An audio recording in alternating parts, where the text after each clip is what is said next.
নমস্কার বন্ধুরা, পড়ছে আরেকটা ব্লগ নিয়ে। সেটা অনেক দিন পরে একটা ব্লগ করতেছি। তো আজকে যে ব্লগটা করতেছি এটা হচ্ছে মাত্রাবাড়িতে গেছি, কসবাখালী বাড়িতে গেছি। এটা আমার একটা মানসিক পূজা ছিল। তো অনেক বছরের মানসিকটা আসলো, কিন্তু সময় সুযোগ হয়তো বা হইতেছিল না, যাইতে পারছি না। তো সময় সুযোগ কইরা আমরা মাত্রাবাড়িতে গেলাম। যাইতে যতটি মন্দির পড়ছে ততটি মন্দিরে ধূপকাঠি মোমবাতি জ্বালাই দিল আমার দাদা। তো গেছি আমরা, আমি, দাদা, বৌদি আর আমার পতি, তারপরে আমার মেয়ে, আমরা কয়েকজনই। তো প্রথমেই মাতার বাড়িতে ঢুকলাম। ঢুকা তখন মায়ের জাস্ট দরজা খুলছে, ভিড়টি নাই। তো শাঁখা সিঁদুর শাড়ি টাড়ি লইলাম, আলতা টালতা লইলাম মারে পূজা দেওয়ার লেগা। মায়ের ডাইকা পূজাটা দিলাম, নাম গোত্র আমার মনোবাসনা যা আছে সব দিয়া দিলাম। মারে কইলাম একটু আশীর্বাদ করতো, যাতে জীবনের বাকি রাস্তাগুলো যাতে সব কিছু সোজা হয়ে যায়। যাই হোক, তারপরে আসলে মানুষ করলে মাও টানতে লাগে যে জামু যাইতেছি, বা মাও চাইতে লাগে যে আসো আমার সন্তানগুলি আজকে আমার কাছে আসো। অনেক দিন ধরেই ট্রাই করছি যাবো যাবো যাবো, কিন্তু যাওয়া হইয়া উঠতেছিল না। মানে এটা না এটা সমস্যা, একটা না একটা সমস্যা লাগিয়েই থাকে। যাক, আমি নমস্কার করতেছি দিকটা, আমার বাইজিরও আমার লগে বইয়া নমস্কার করতেছে। আর আমার মেয়েটা এত ঘুম, তাই ঠিক মন্দিরের কাছাকাছি গেছে, তাই ঘুম ধরছে। এখন তাই জোর করে উঠাইছি, তাই খুব মন খারাপ, ভীষণ মন খারাপ। আর এখন মন্দিরটা নতুন কাজ চলতেছে দেখা একটু বাইরে গিয়া, একটু দূরে গিয়া সেরা মোমবাতি ধূপকাঠি জ্বালাতে লাগে। তারপর তারা জ্বালাইয়া দুজন মিললে আইতেছে। এরপরে আমরা কয়েকটা ছবি তুলে লইলাম। তো ছবিগুলো ভিডিওর মধ্যে অ্যাড করে দিছি, সবাই মিলে একটু দেখবেন।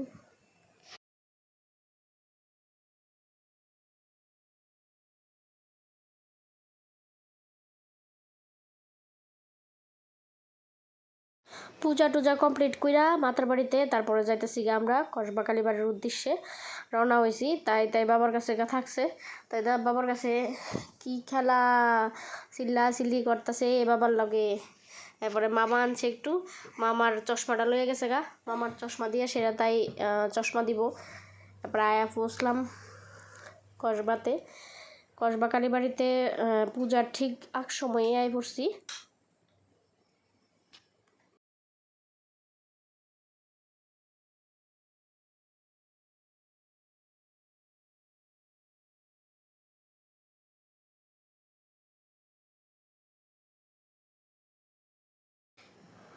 তো পূজা এখনও শুরু হয়েছে না, সবার ভোগ টোগ নিতেছে। আমি সব কিছু দিয়া দিলাম, দিয়া গোত্র টোত্র কইয়া দিলাম, নাম গোত্র। তাই এখানে খুব দুষ্টামি করতেছে, তাই কই যে একটু হাঁটাই। মন্দিরটা ভীষণ ঠান্ডা, কি যে আরাম লাগলো, মানে কইয়া বুঝাতে পারতাম না। তারপর নমস্কার করে নিলাম, মায়ের কাছে যত আবদার আছে সব কিছু কইয়া নিলাম আবদারগুলি। যাক, তারপরে একটু বইয়া রয়েছি, বইয়া পূজা হওয়ানোর লেগে একটু সময়। তো আমরা বইয়া তাই হেন কী দুষ্টামি করতেছে তাই দাঁড়া করে দিলাম। এটার মধ্যে একটু বাতাস আছে, নাহলে ভীষণ গরম, খুব গরম আসছিল কালকে। পূজা চলতেছে এখন।